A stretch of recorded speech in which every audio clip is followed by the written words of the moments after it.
Morning student, I am Gopi Kumar Srivastav from myself Sudhamdi. Today I am starting a new chapter of macroeconomics, chapter 1. This chapter name is also macroeconomics. In this chapter we discuss total 6 topics about this chapter. The first chapter is macroeconomics. Second, macro meaning. Third, macro differences. Fourth, macro paradox. Fifth, scope of macroeconomics. And last, importance of macroeconomics. So before discussing about this chapter, we discuss about the meaning of macro and microeconomics are as. So the meaning of macroeconomics is the study of economic as a whole. इसका मतलब ये हुआ कि macro economic जो है वो सिर्फ individual का एक स्टडी बिल्कुल नहीं करता है, वो आपका पूरा देश के बारे में सोचता है. मतलब ये हुआ मैक्रो इकोनॉमिक मतलब ये हो गया कि वो अर्थशास्त्र जिसके अनुसार पूरा देश के बारे में सोचा जाए, जैसे पूरा देश का एम्प्लॉयमेंट के बारे में सोचा जाए, पूरा देश का गुड्स एंड सर्विस का प्राइस के बारे में सोचा जाए. जब पूरे देश के बारे में हम लोग डिस्कस करते हैं, this is called macro economics. Macro means also large. Large means whole means all over the country. So when we discuss about all the country या about the country, then this term is related to macroeconomics. So the next point is microeconomics.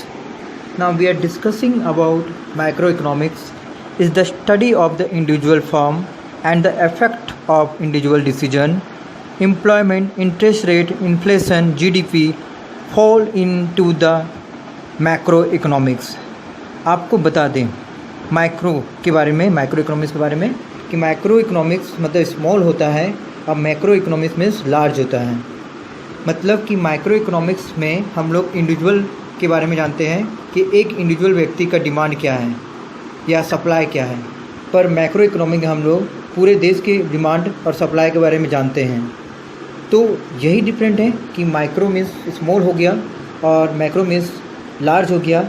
Micro particular firm के बारे में जाना जाता है या उसके बारे में हम लोग समझने के लिए पढ़ते हैं, जबकि मैक्रो पूरे देश की डिमांड, सप्लाई, एम्प्लॉयमेंट सभी चीज़ों के बारे में एस्टिमेशन करने के लिए पढ़ते हैं ताकि हमें जानकारी मिले.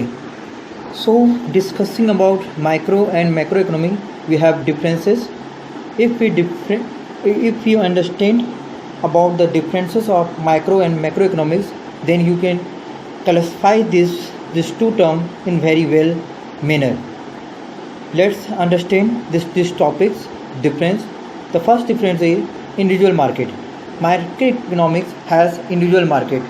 That means इसका individual market होता है, मतलब यहाँ पे एक ही व्यक्ति होगा या एक ही दुकानदार होगा और मार्केट नहीं होगा. जैसे कि आप झरिया का एक मार्केट को या सुदाम जी का एक मार्केट को इंडिविजुअल मार्केट कह सकते हैं, पर पूरे देश का बात करेंगे तो वो होल मार्केट कहलाता है, होल इकोनॉमी कहलाता है, मतलब वो GDP हो गया एक तरह से.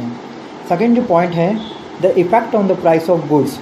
मतलब ये किसी पार्टिकुलर गुड्स पे ही इफ़ेक्ट करता है, मतलब किसी एक गुड्स पे या एक सर्विस पे.